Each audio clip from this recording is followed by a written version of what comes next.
Hey C-Spot runners, this is our first live Q&A after the Christmas New Year's break, so welcome for those that are joining us live.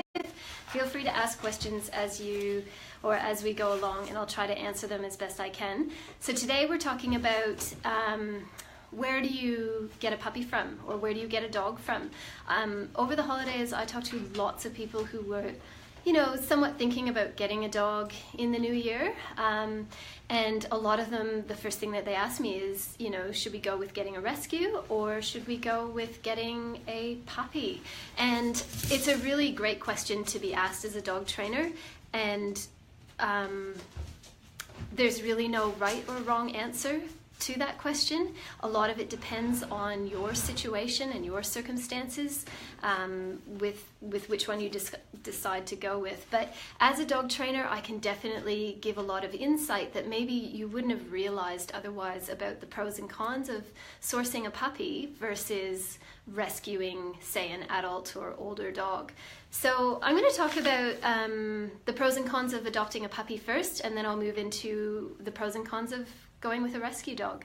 So with a puppy, obviously the advantages of getting a puppy, say from 8 weeks of age, is that you really have a great opportunity to shape that puppy to fit your lifestyle and your situation. Puppies are in a critical phase of socialization, so if you've got young children, you're really teaching that puppy that young children aren't a threat and to be safe around them. And you also have this very unique opportunity to prevent behavior problems from cropping up. A puppy is really a bit like a blank slate, or somewhat like a blank slate, so you have a really great opportunity to shape and mold that puppy into the type of pet adult dog that you would like to grow up with and to grow old with. Now, the cons of picking a puppy, and there's quite a few. Obviously, you're going to need to spend a lot of time, money, and energy into early puppy training and socialization, and that does include toilet training. A lot of people are really steered away from getting puppies because they think toilet training is a big, difficult job to do. I can say it is a job to do. It's not difficult to do, but it is something that you do need to consider.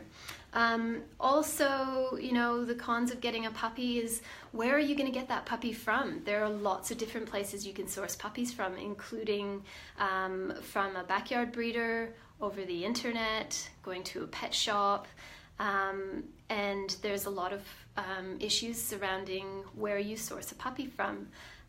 So picking where you get your puppy from can also be incredibly daunting and difficult. I would say, as a trainer, if you were going to go the route of getting a puppy, definitely don't buy off of the internet, especially if that puppy is coming from interstate. You may be, without realizing it, supporting a lot of dodgy puppy farm industries, because a lot of them do hide behind flashy internet websites. And if you're getting a puppy from interstate, you're limiting your opportunity to maybe visit that puppy where it was raised from birth to 8 weeks of age, and to see for yourself if it was in fact a puppy mill or whether it was in fact a legitimate breeding operation. So that's something that I wouldn't recommend. I guess with a puppy, I'd probably be more preferential to engaging a breeder who lives within driving distance of where you are, and having an opportunity to meet that breeder before they even have a litter of puppies available for you. It's key to be able to meet the parents of that litter, because we know that a lot of your puppy's behavior is going to be determined by how that puppy is raised by the breeder, and also by the genetic makeup of mom and dad. And so being able to meet mom and dad, or even just mom, it'll give you a really good idea of what you're actually going to be buying. So that's kind of my preference if you were going to go the route of getting a puppy. Again, with going to a pet store, that's also really difficult. You wouldn't have the opportunity to meet the breeder and understand where those puppies were raised for the first 8 weeks of their lives. And remember, that's a socialization phase, so what happens to them in that 8 weeks is pretty critical to how they develop into adult dogs.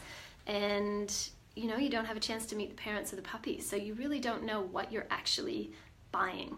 And let's face it, puppies are expensive. They are these days thousands of dollars. So you want to make sure that you know what you're buying before you put that money on the table. So that's kind of like the pros and cons of, I guess, interacting or getting a puppy. Now let's talk about pros and cons of getting a rescue dog. I'll start with the pros.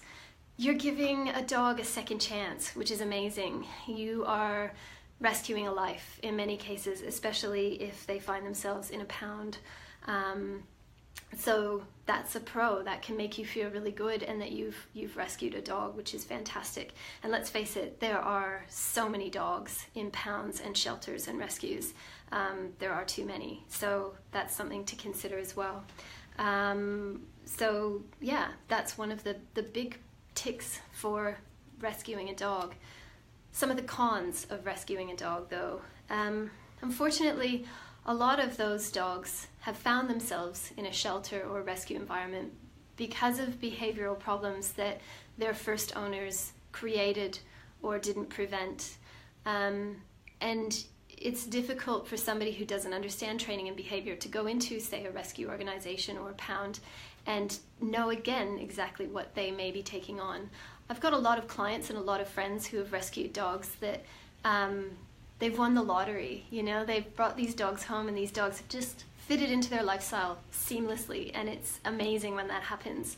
But as a dog trainer, I'm far more often engaged to help people who have taken in a rescue dog and very quickly discovered very serious behavioral problems, and that can be extremely devastating for them to have to deal with.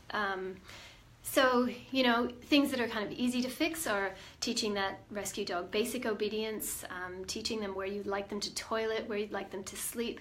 But sometimes more serious behavioral problems include things like separation anxiety disorder or obsessive compulsive disorder, severe fear, aggression, reactivity towards unfamiliar people, or fear aggression towards other dogs. So unfortunately, it would be great to be able to go into a rescue shelter, you know, even with the assistance of somebody like me, to temperament assess these dogs and say, oh, that's a good one. That one you might want to really consider before you take under your wing. But even for somebody skilled like me, it is difficult to know in a rescue shelter just what you are getting, because rescue dogs or shelter dogs often show what we call institutionalized behaviors. They don't necessarily show their cards when they're in a pound environment, and those things aren't things that you'll start to see until you actually get that dog home. So again, that's something to consider if you do go the route of a rescue. I guess one of the things that I would suggest if you did decide to go the route of a rescue dog is to consider going through a foster organization. So organizations like Greyhound Rescue or Staffy Rescue that are very open to making sure their dogs under their care end up in the right families. And this does involve a process of fostering. So before you actually commit to adopting the rescue dog, you take it on kind of a trial basis just to see how that dog settles into your home environment and with your family members, and what behavioral problems you may need to look at addressing, if any. So you kind of can try before you buy or try before you commit, which is, to me, a really great option for a lot of people that want to give an older dog a second chance. And I guess if you were interested in an older dog and were interested in doing all of the, you know, the puppy training and toilet training and things like that, then that kind of is a nice way to get an adult dog, but maybe not take on those serious behavioral problems that you just don't know if you're going to get or not, that you might be getting with a rescue dog. So going with a foster organization or going that route is a really a good thing to consider if you were very sure you didn't want to get a puppy and really wanted to give a dog a second chance. I think also too there's lots of opportunities via social media to find an older, mature age dog that maybe has found itself in circumstances where it can't stay in its current home environment, so that you can negotiate directly with the family and get a really good understanding of what that dog's training history has been like and socialization history, so you know a little bit more about what you're actually getting, which is something that you don't always get in a pound or a shelter, is an idea of, where that dog has come from. So being able to kind of vet the dog in that scenario, and I'm more thinking along the lines of maybe the dog belonged to somebody who was elderly and going into aged care where they can't take their dogs with them, or maybe even somebody that's moving overseas and is in a position to take their dogs with them. It's not ideal, for that family that needs to surrender their dog, but it is really great when people can kind of find new homes for their pets and be very open and honest about that dog's behavior and temperament. So basically, if you're getting a puppy, do your research on your breeder and realize that getting a puppy isn't a quick transaction, getting a good puppy without supporting a dodgy industry. So it does take a lot of time, research, and energy. It's not something I say, just go on the internet one night and click, click, click, and all of a sudden you're a puppy owner. Probably not the best way to go about it, but do your research and find a really reputable breeder who's breeding puppies for temperament, not necessarily for a show ring, and be able to meet with that breeder and discuss with them and ask the right questions, and consult with somebody like me, a professional dog trainer, before you go to the breeder so that you know what questions to ask and that you're going to get the right answers. And just be able to travel to meet that breeder in person. So lots of options there. Sorry, no clear answer whether buying a puppy is better or buying a rescue is better. It really just comes down to how you go about it and what your lifestyle is and what your situation is. I can't say, that I'm sorry, it is a controversial topic, and there's so many different outcomes.